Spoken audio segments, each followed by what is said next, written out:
بسم اللہ الرحمن الرحیم۔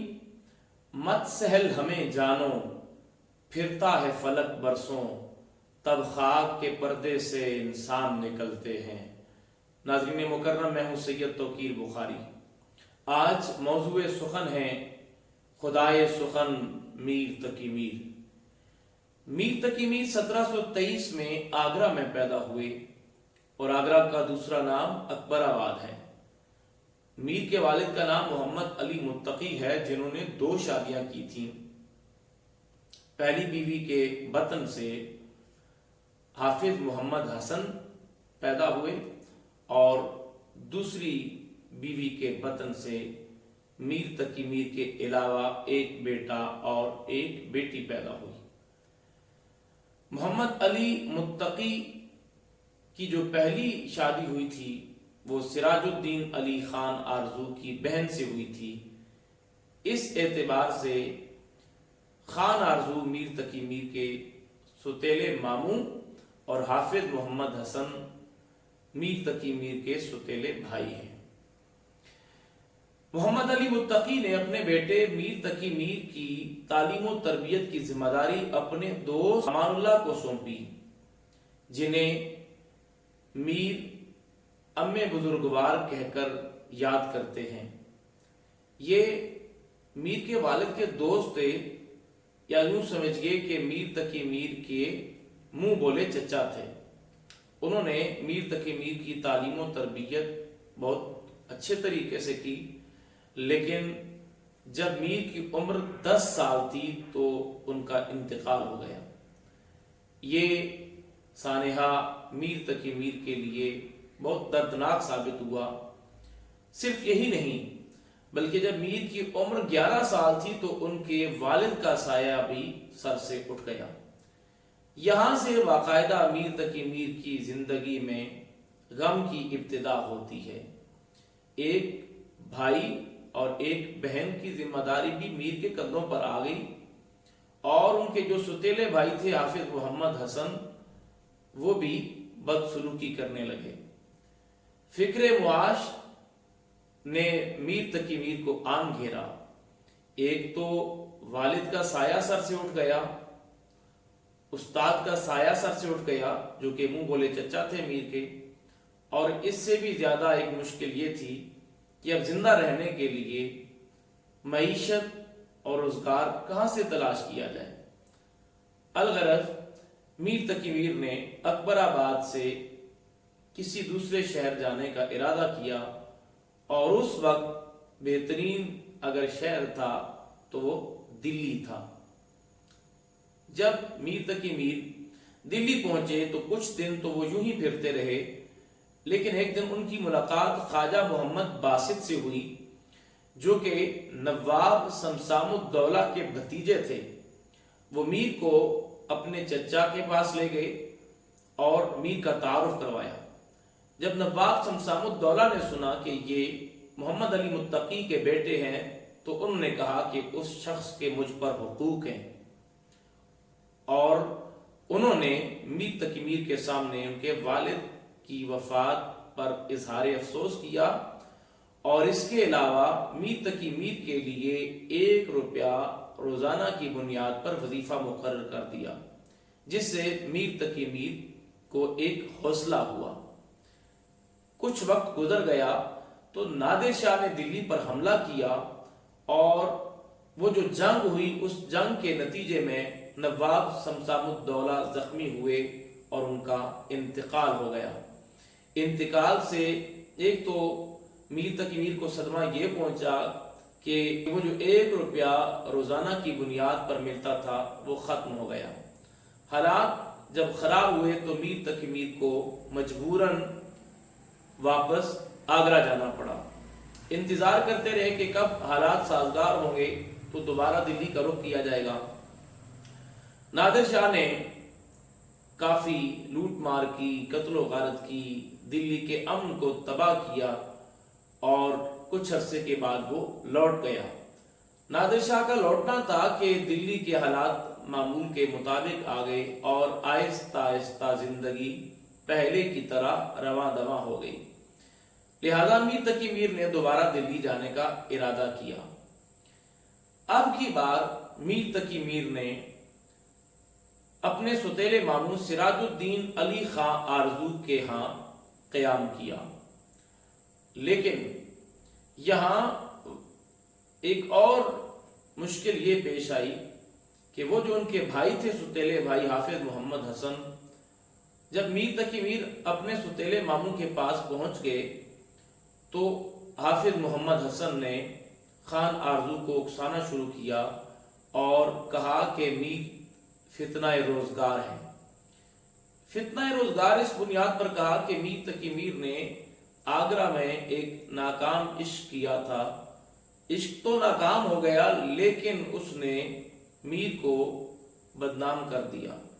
بدنام ان معنوں میں کہ میر تقی میر کا یہ عشق لوگوں کو معلوم ہو گیا اور مجبوراً، ایک تو فکر معاش تھی ہی، اس کے علاوہ میر تقی میر کی روانگی کا دوسرا جو سبب تھا وہ یہ ناکام عشق تھا۔ اور جب وہاں پہنچے ایک سہارا ڈھونڈا خان آرزو کی صورت میں، لیکن حافظ محمد حسن کے کہنے پر وہ ان سے کچھ اچھا برتاؤ نہیں کرتے تھے۔ ناظرین کرام، اس میں تھوڑا سا اختلاف پایا جاتا ہے۔ ڈاکٹر جمیل جالبی نے اپنی مستند اور ضخیم کتاب تاریخ ادب اردو میں لکھا ہے کہ میر نے تقریباً 7 سال خان آرزو کے پاس قیام کیا ہے، اور صرف قیام ہی نہیں کیا بلکہ میر تقی میر نے بڑی حد تک کسب فیض بھی کیا ہے۔ اور خان آرزو نے میر تقی میر کو شاعر بنانے میں بنیادی کردار ادا کیا ہے، کیونکہ وہ خود ایک استاد شاعر تھے۔ بہرحال چونکہ اس میں اختلاف پایا جاتا ہے، میر تقی میر نے ذکر میر میں یہ لکھا ہے کہ میں نے وہاں چند دن سکونت اختیار کی ہے، چند دن قیام کیا ہے۔ 7 سال ٹھہرے یا چند دن ٹھہرے یہ ایک الگ بحث ہے۔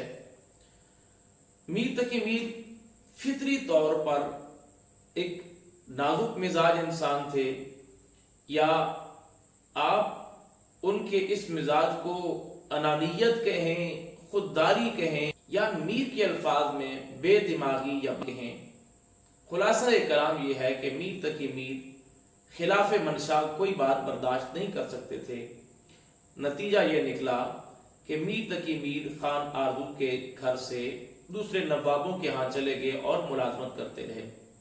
حالات قدرے بہتر ہو رہے تھے کہ احمد شاہ ابدالی کے حملے نے دلی کو ایک مرتبہ پھر تباہ و برباد کر دیا، یہاں تک کہ نہ صرف قتل و خون ریزی کا بازار گرم کیا گیا بلکہ بادشاہان وقت جو کہ حکمران تھے، جو نواب تھے، ان کے ساتھ بہت ظالمانہ سلوک کیا گیا۔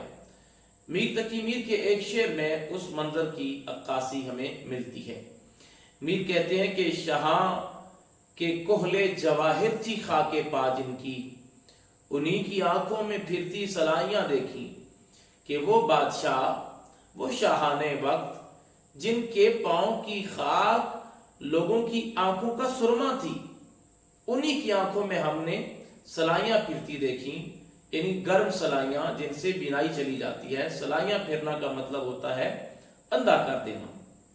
تو حالات اتنے خراب ہو گئے کہ میر تقی میر کا وہاں رہنا مشکل ہو گیا۔